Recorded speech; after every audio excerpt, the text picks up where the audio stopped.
Hello friends, welcome to home food zone. இன்றைக்கி இந்த வீடியோவில் ரொம்ப சிம்பிளான டிஃப்ரெண்ட்டான ஒரு குழம்பு ரெசிபி, சப்பாத்தி, இட்லி, தோசைன்னு எல்லாத்துக்குமே நல்ல காம்பினேஷனாக இருக்கும். இது எப்படி செய்கிறத பார்க்கலாம். இது செய்கிறதுக்கு ஒரு பேனில் ஒரு 3 கப் அளவு தண்ணி ஊற்றிக்கோங்க. இதில் ஒரு 8 தக்காளி போட்டுக்கோங்க, ஒரு 15 பல் பூண்டு, 2 பச்சை மிளகாய் சேர்த்து இந்த தண்ணி நல்லா கொதிக்கட்டும். தக்காளி முழுசாக அப்படியே சேர்த்துடாமல் மேலே லேசாக அந்த மாதிரி 4 கீரல் போட்டு சேர்த்துக்கோங்க. அப்போ தான் நமக்கு தோலை உரிச்சு எடுக்கிறதுக்கு ஈஸியாக இருக்கும். ஒரு 4-5 நிமிஷம் நல்லா கொதிச்சது பார்த்திங்கன்னா தக்காளி இந்த தோல் பார்த்திங்கன்னா தனியாக பிரிஞ்சு இந்த மாதிரி வர ஆரம்பிச்சிருக்கும். இந்த ஸ்டேஜில் ஸ்டவ் ஆஃப் பண்ணிவிட்டு இதை எடுத்து தனியாக மாற்றி வச்சுக்கோங்க. சூடு நல்லா ஆறட்டும், அப்படியே இருக்கட்டும். இப்போ செய்கிறதுக்காக ஒரு மிக்ஸி ஜார் எடுத்துக்கோங்க. இதில் ஒரு 3 டேபிள் ஸ்பூன் அளவுக்கு தேங்காய் துருவி போட்டுக்கோங்க. இது நல்ல ஒரு பெரிய துண்டு பட்டை, 3 கிராம்பு சேர்த்துக்கோங்க. கூடவே ஒரு 10லேருந்து 15 முந்திரி பருப்பு சேர்த்துக்கலாம். கூடவே நம்ம ஏற்கனவே வேக வச்சு எடுத்து வச்சுருக்கிற தக்காளி, பூண்டு, மிளகாய் எல்லாமே சேர்த்துக்கலாம். தக்காளியில் தோலை எடுத்துகிட்டு நம்ம சேர்க்கணும். இப்போ இது எல்லாமே நம்ம மிக்ஸி ஜாரில் சேர்த்துக்கலாம். இப்போ இதை நம்ம பேஸ்ட்டாக அரைச்சிக்கணும். எந்த அளவுக்கு நல்லா ஃபைன் பேஸ்ட்டாக அரைக்க முடியுமோ அரைச்சிக்கோங்க. தண்ணி எக்ஸ்ட்ராவாக சேர்க்க தேவையில்லை, அப்படியே அரைச்சி எடுத்துக்கலாம். இப்போ செய்கிறதுக்காக ஒரு குக்கரை சூடு பண்ணிக்கோங்க. இதில் 2 டேபிள் ஸ்பூன் அளவுக்கு எண்ணெய் சேர்த்துக்கோங்க.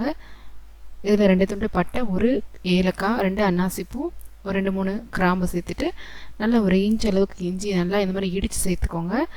ஒரு ஃப்ரெஷ்ஷான கருவேப்பிலை, 1 டீஸ்பூன் அளவு சோம்பு சேர்த்து இஞ்சி நல்லா செவந்து வர வரைக்கும் நம்ம வறுத்து எடுத்துக்கணும். இப்போ பார்த்திங்கன்னா இது எல்லாமே நல்லா புரிஞ்சிருக்கு. இது கூட ஒரு பெரிய வெங்காயம் இந்த மாதிரி நீல வாக்கில் கட் பண்ணி போட்டுட்டு நல்லா வறுத்து எடுத்துக்கலாம். இந்த பெரிய வெங்காயம் நல்லா பச்சை வாசனைலாம் போய் நல்லா கண்ணாடி மாதிரி ஆகணும், அது வரைக்கும் நம்ம வறுத்து எடுத்துக்கணும். வெங்காயம் ஓரளவு நல்லா வறுப்பட்டதும் இதில் 1 டீஸ்பூன் அளவு உப்பு சேர்த்து திரும்பவும் நல்லா கலந்து விட்டுக்கலாம். இப்போ இது கூட நம்ம ஏற்கனவே அரைச்சி எடுத்து வச்சுருக்கிற அந்த தக்காளி பேஸ்ட்டையும் நம்ம சேர்த்துக்கணும். ஏற்கனவே நம்ம தக்காளி வேக வச்சு தான் சேர்த்துருக்கோம், அதனால் தக்காளி ரொம்ப நேரம் இந்த பேஸ்ட்டை குக் பண்ணணும்னு தேவையில்லை. லோ ஃப்ளேமில் வச்சு ஒரு 2 நிமிஷம் மட்டும் நல்லா கலந்து விட்டுக்கோங்க. இப்போ பார்த்திங்கன்னா தெரியும், நல்லா ஏற்கனவே இருந்த கன்சிஸ்டன்சி விட இன்னும் கொஞ்சம் கட்டியாக இருக்குது. 2 நிமிஷம் டைம் கொடுத்து இந்த மாதிரி கிளறினீங்கனாலே சரியாக இருக்கும். இப்போ இதில் தேவையான மசாலா எல்லாமே சேர்க்கலாம். 1 டீஸ்பூன் அளவு மல்லித்தூள், 1/2 டீஸ்பூன் கரம் மசாலா, 1 டீஸ்பூன் அளவு மிளகாத்தூள் சேர்த்துக்கலாம். ஏற்கனவே நம்ம பச்சை மிளகாய் சேர்த்து அரைச்சிருக்கோம், அதனால் 1 டீஸ்பூன் மிளகாத்தூள் சேர்த்துருக்கேன். நீங்கள் நல்லா காரம் அதிகமாக எடுத்துப்பீங்கன்னா அதுக்கேற்ற மாதிரி நீங்கள் மிளகாத்தூள் அட்ஜஸ்ட் பண்ணி சேர்த்துக்கோங்க. இப்போ இந்த மசாலா நல்லா பச்சை வாசனை போகிற வரைக்கும் கலந்து விட்டுட்டு இப்போ இதில் நம்ம தண்ணி சேர்த்துக்கலாம். தண்ணி பார்த்திங்கன்னா குழம்பு கன்சிஸ்டன்சி எந்த அளவுக்கு உங்களுக்கு தேவைப்படுதோ அந்த அளவுக்கு சேர்த்துக்கணும். நான் இட்லி தோசைக்கெலாம் செய்கிறதுனால நான் 1.5 கப் அளவு தண்ணி சேர்த்துருக்கேன். நீங்கள் கொஞ்சம் கட்டியாக வேணும்னு நினச்சிங்கன்னா 1 கப் அளவு தண்ணி சேர்த்தாலே போதும். நல்லா கலந்து விட்டுட்டு இந்த ஸ்டேஜில் உப்பு சரியாக இருக்கான்னு செக் பண்ணிக்கோங்க, தேவைப்பட்டதுன்னா சேர்த்துக்கலாம். இப்போ இதில் நல்ல ஒரு கைப்பிடி அளவு புதினா இலையை நல்லா பொடிசா நறுக்கி சேர்த்துக்கலாம்.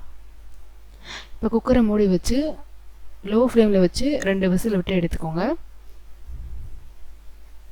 2 விசில் வந்ததுக்கப்புறமா ப்ரெஷர்லாம் நல்லா ரிலீஸ் ஆனதுக்கப்புறமா நம்ம திறந்து பார்க்கலாம். அவ்வளோதாங்க, ரொம்ப சிம்பிளான ஈஸியான ஒரு கிரேவி ரெசிபி. நல்ல ஃப்ளேவரோட சூப்பராக இருக்கும். இட்லி, தோசை, சப்பாத்தி, ஏன் பரோட்டாக்கு கூட நல்ல காம்பினேஷனாக இருக்கும். கண்டிப்பாக இதே மாதிரி நீங்களும் செஞ்சு பாருங்கள். இந்த ரெசிபி உங்களுக்கு பிடிச்சிருந்ததுன்னா லைக் பண்ணுங்கள், ஷேர் பண்ணுங்கள், கமெண்ட் பண்ணுங்கள். கண்டிப்பாக ஹோம் ஃபுட் ஜோனுக்கு சப்ஸ்கிரைப் பண்ண மறக்காதீங்க. நாளைக்கு இதே மாதிரி நல்ல ரெசிபியோட உங்களை மீட் பண்ணுறேன். அது வரைக்கும் பாய்.